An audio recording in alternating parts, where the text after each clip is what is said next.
Welcome to OAC Vancouver's podcast. Thank you for tuning in.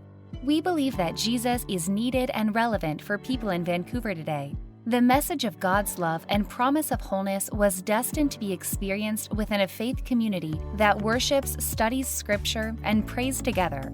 We warmly welcome you to journey with us towards greater connection, purpose, and peace. We'll be sharing our recorded services and conversations with health and wellness experts. Enjoy. Today we're going to be looking at Psalms chapter 137 and Psalms chapter 138. And I wanted to take a look at these two Psalms and kind of read through them together with you. And I felt that the Psalms together especially were very apropos. They're very appropriate to our times and to what we're going through. And so I wanted to read those with you today. And to start off, we're going to be starting with Psalm chapter 137, verses 1 through 6. And this psalm, if you're unfamiliar with the Psalms are a collection of poetry, of both songs of worship, of praise, and of lament. And so the Psalms can really be divided into a couple of different categories. They can be psalms or songs or poems of praise, worshiping God, and they can also be poems of lament, where they are lamenting and grieving, expressing the pain that they're going through at the moment. And the Psalms are about 150-something different psalms, and they're all written by various different authors. Not all of them were written by King David or by King Solomon, but they're written by various different authors throughout different periods of time. And so Psalm 137 is one of those psalms that we don't know who wrote it. We're not quite sure the author of Psalm 137. They are an unknown author, but it presumably takes place based on the context and the content of the psalm. It takes place sometime in the Babylonian captivity. So at some point in time, the Israelites, they were captured by Babylon. They were taken away as slaves, exiled into a foreign land. And so presumably 137 here takes place during that captivity, perhaps before the time of the prophet Daniel, definitely before the time of the books of Ezra and Nehemiah, where some exiles were brought back to Jerusalem to rebuild the temple, to rebuild the city walls. So this takes place sometime before all of that, after the captivity. So we're going to read together Psalm 137, verses 1 through 6. I'm reading from the New International Version if you guys want to follow along there. It says this: "By the rivers of Babylon we sat and we wept." So this tells us it's a psalm of lament, grieving. "By the rivers of Babylon we sat and we wept when we remembered Zion, when we remembered Jerusalem. There on the poplars we hung our harps. From there our captors asked us for songs. Our tormentors demanded songs of joy. They said, 'Sing us the songs of Zion. Sing us the songs of Jerusalem. Sing us the songs of the temple.'" Verse 4. "How can we sing the songs of the Lord while in a foreign land? If I forget you, Jerusalem, may my right hand forget its skill. May my tongue cling to the roof of my mouth. If I do not remember you, if I do not consider Jerusalem my highest joy." So based on what we read here, it appears that the psalmist is some sort of musician. He's a musician that likely plays the harp, and he writes about hanging up his harp. He writes about being asked to sing. And it's likely that this musician was actually probably a worshiper of the temple in Jerusalem. He was likely a Levite that had to do something with music, much like we had here with the worship band. He had something to do with music, and so he would have been one of the temple singers likely. And so these people, these captors, these tormentors, he calls them, the Babylonians, are asking the psalmist, the Levites, the priests, to sing these songs of joy. Sing us these songs of Israel, of Zion, of joy. Sing us these songs of celebration, they're asking. And it's kind of a strange request, because you can imagine how difficult these people the time that these people must have been going through, how sad and how heartbroken they must have been at knowing that not only were they captives in a foreign land, but knowing that their temple was destroyed, knowing that their city lays in ruins, knowing that everything that they have loved about their nation is completely gone and obliterated. And now they're in a foreign land, and they're foreigners, these captors, these tormentors, he calls them, are saying, "Dance for us, sing for us, entertain us. Sing the songs of joy." And the psalmist asks this question. He says, and I'm sure most of you have felt this way as well. He asks, how can we sing the songs of the Lord while in captivity? How can we sing the songs of the Lord while in a foreign land? Now it's interesting because if you read the whole psalm, there is no response. There's no relief. There's no salvation that comes in Psalms 137. It actually ends pretty down. It ends pretty depressingly. It ends pretty sad. It just ends with this: how can we sing while we're in a foreign land? How can we sing while we're oppressed and depressed and far from our home? How can we sing when things aren't going so well? But one thing to keep in mind as we read the Psalms is that even though it's comprised or composed of 150 different songs, the Psalms are not meant to be read individually.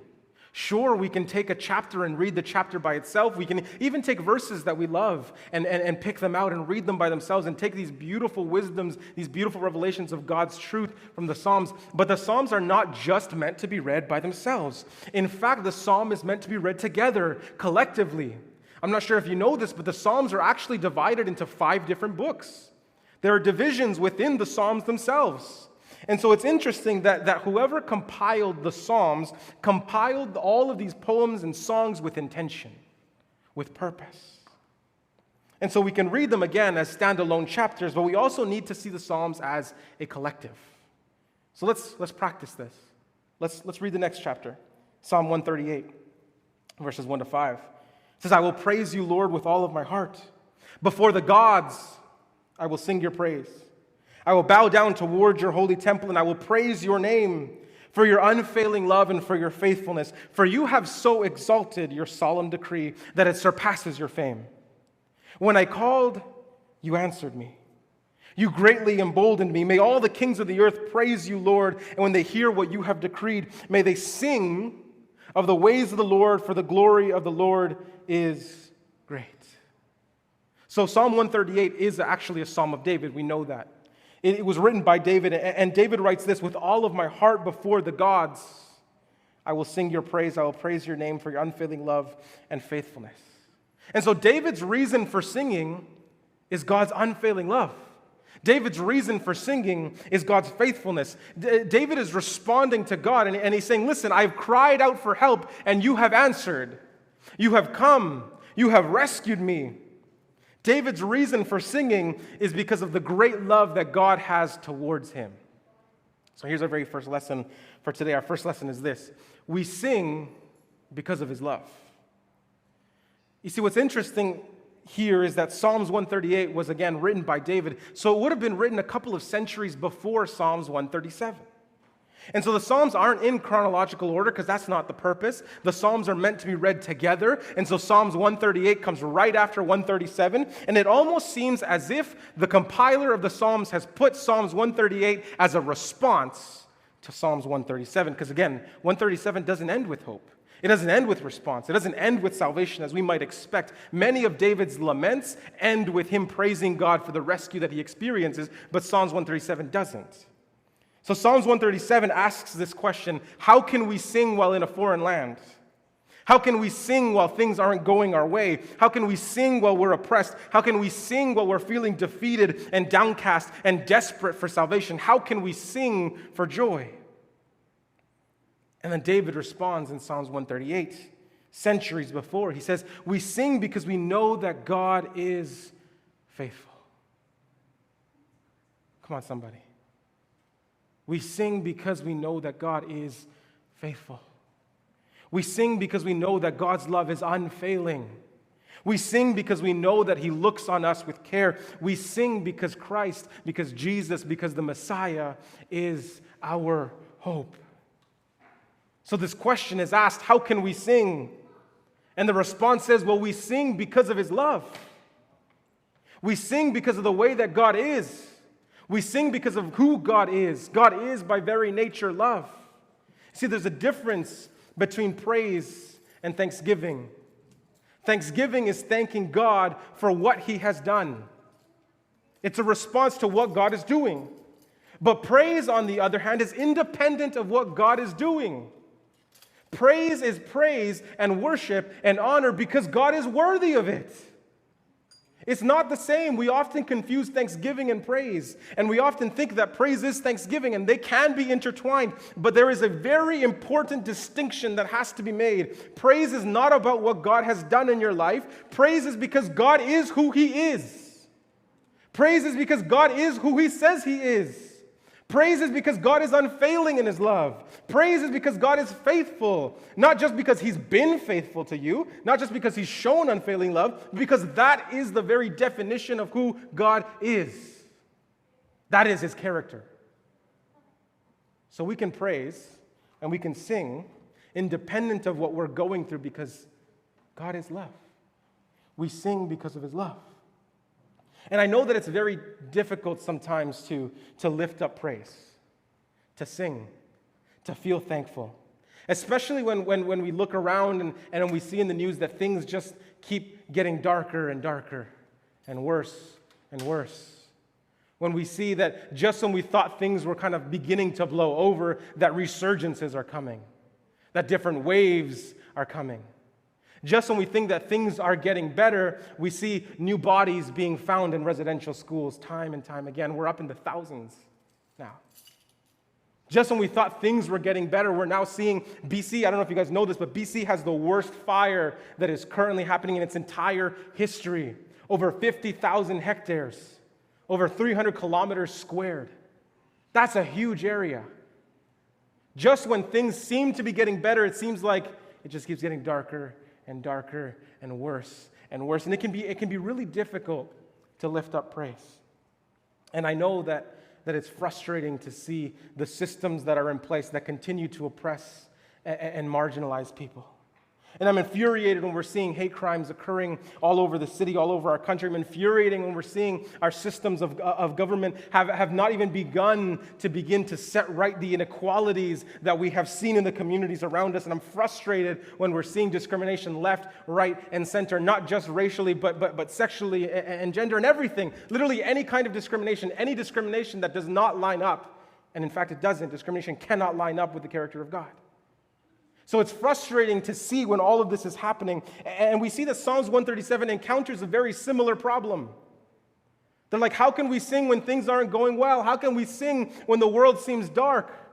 How can we sing when we have lost our hope? And what's beautiful about the Psalms is that the Psalms don't ignore human suffering. See, Christianity in this relationship with God isn't simply about finding the joy. There is a reality that there is pain. And what I love is that in the Bible, there's an entire book dedicated to that suffering. The book of Lamentations gives dignity to the suffering that we experience. It says it's real. It happened to you. You're allowed to feel the way that you feel. But what I love is that David's response is this: regardless of what we're going through, we can sing because God remains faithful.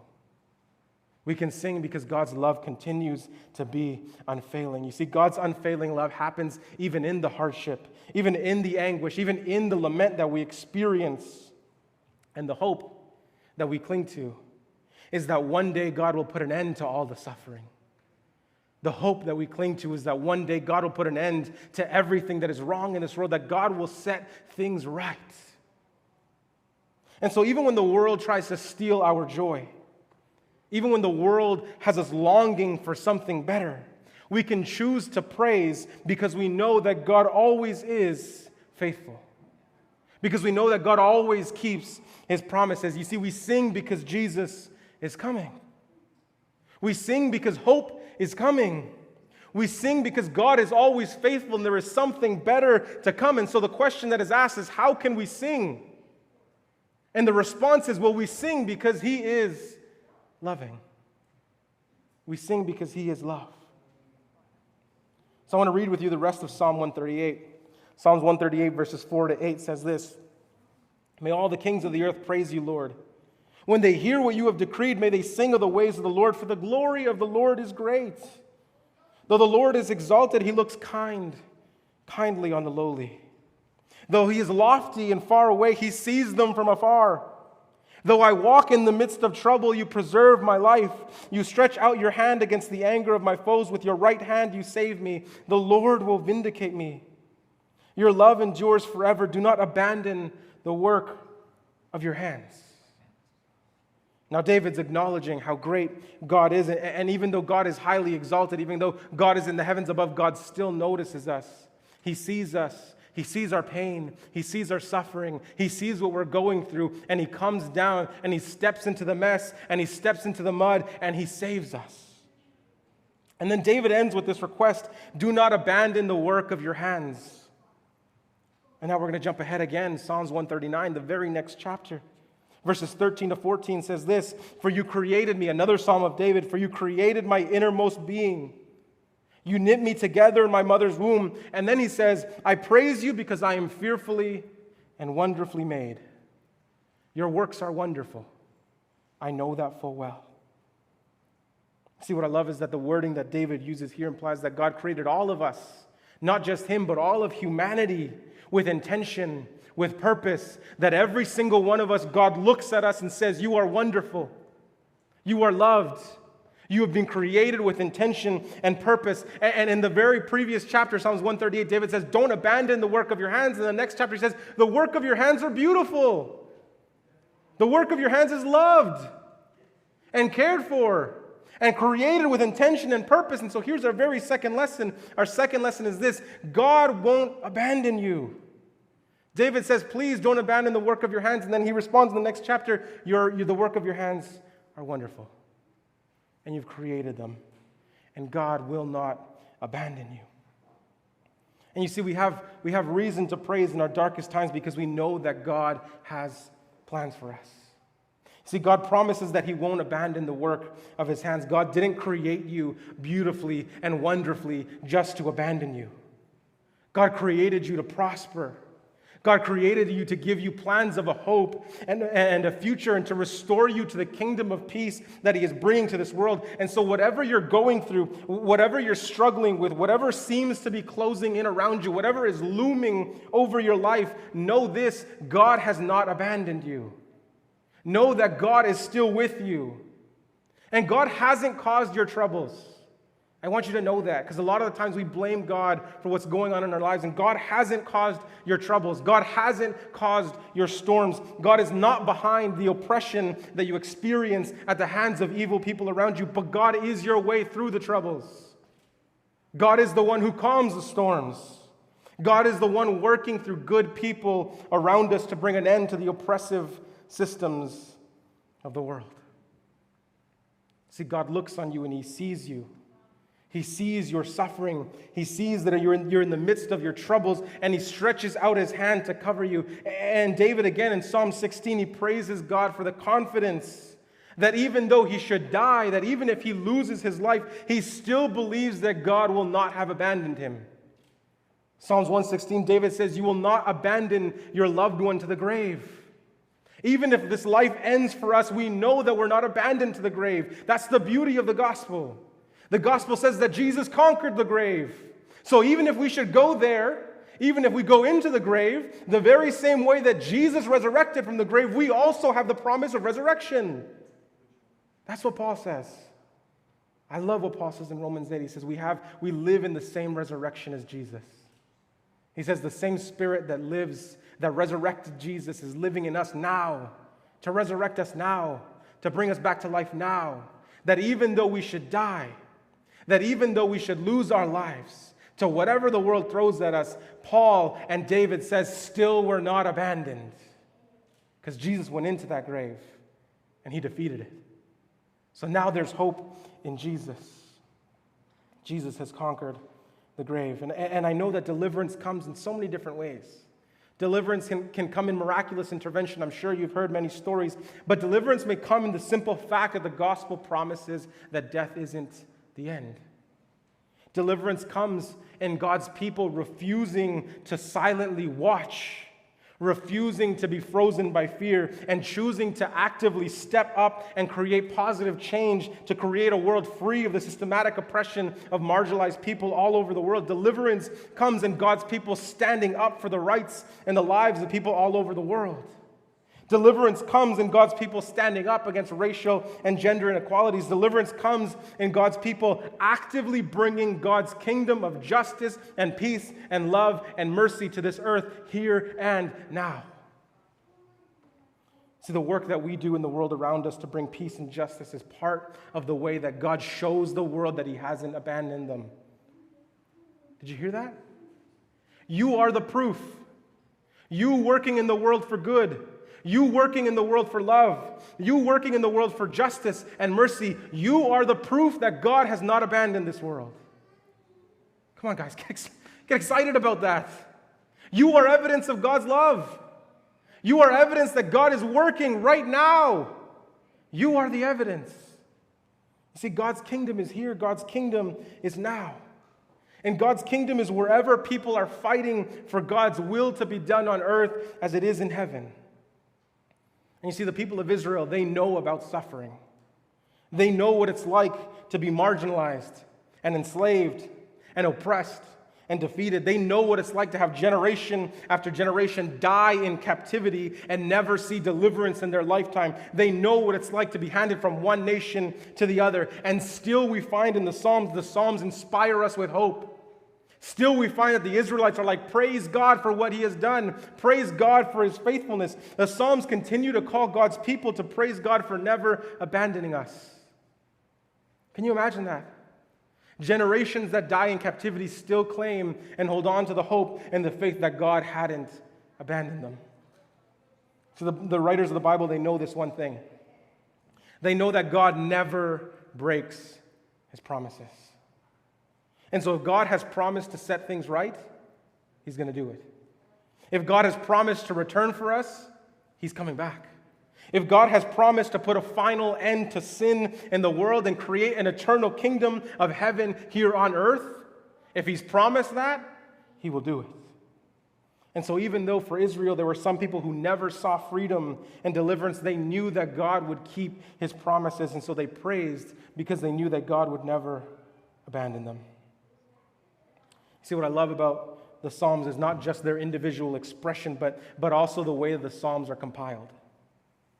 You see, just like any good musician, there is intention, not only to the arrangement of the notes in a song, but also to the arrangement of the songs in an album.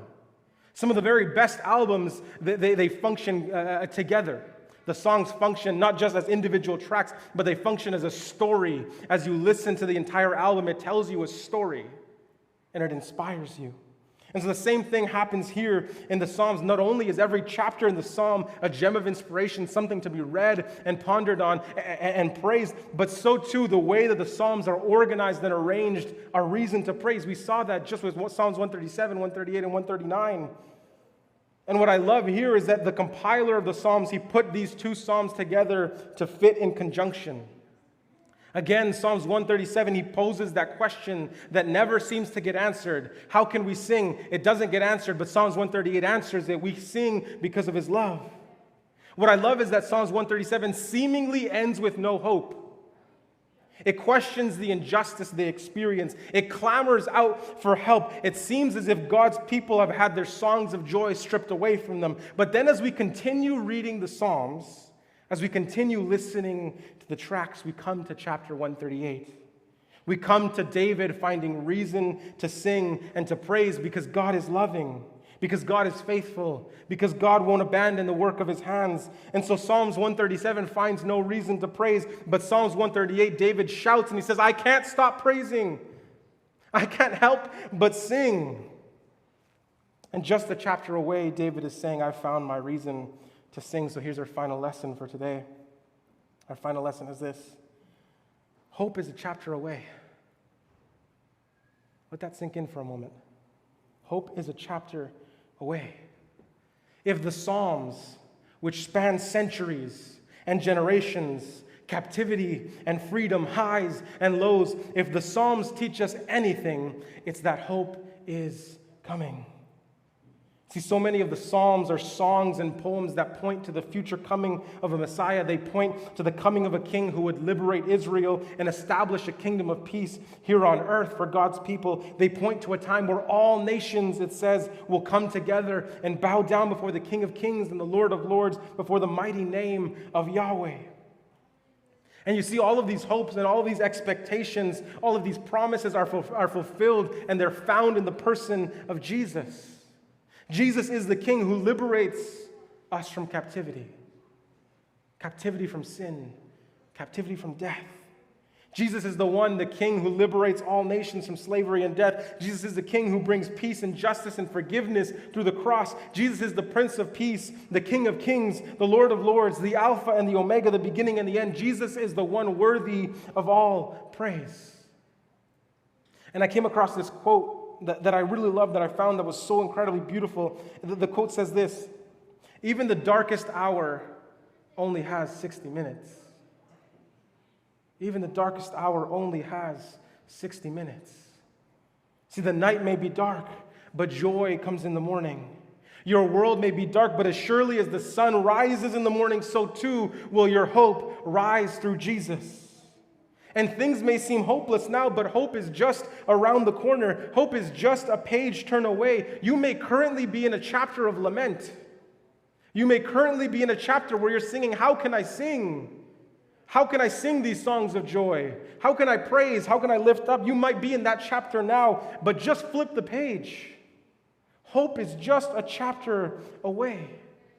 And the world may try to steal your song. It may try to steal your reason for praise, but despite the sin that we see in the world around us, we can still praise, and we sing because we sing of His love. We sing because of His love, and our song is found in God's faithfulness. Our song is found in God's righteousness. Our song is found in God's unfailing love. You see, God's love remains persistent through the ages. God's love remains constant through the storm. Sin creates the troubles and the difficulties that we find, the injustices in the world, but God's love is bringing peace to the storms. God's love is bringing freedom to the captives. God's love is working through people to set things right in the world. And so while the world seems dark, we sing because God's light is still shining through. We sing because of His love. We sing because we know that God never breaks His promises. We sing because God won't abandon us. Even through our difficulties, God is still here. Our cries for mercy don't fall on deaf ears. God hears us from on high, and He stretches out His hand to save us. And even if salvation doesn't come in this lifetime, He still hasn't abandoned us. Even if we lose our lives in this lifetime, we're still not abandoned to the grave. And if we pass away into that sleep, we know that death is not the end. That's the beauty, that's the hope of the resurrection in Jesus. Our hope is that just like Jesus rose from the dead, so too will we rise again when He comes. And what I love is that even when we're in that chapter of lament, hope is just a chapter away. God has promised that He's coming back. Jesus has promised that He's coming to prepare a place for us so that where He is, we might also be. See, our hope lies in Jesus. Our hope lies in the cross. Our hope lies in the resurrection. Our hope lies in the kingdom to come. And so the current chapter in your life might be a chapter of lament, but just a chapter away is your chapter of praise. Just a chapter away is your chapter of hope. Just a chapter away is your reason to sing. Jesus is coming to set all things right, and we don't have to be afraid because hope is coming. So regardless of what chapter you find yourself in now, you can lift up praise and believe that hope is just a chapter away. Amen. Thank you for listening to OAC Vancouver's podcast. Learn more at oacvancouver.ca. If you're in Vancouver, join us for worship Saturdays at 11 a.m. at 5350 Bailey Street. If you enjoyed today's episode, please rate, review, and subscribe. God bless you and have a wonderful day.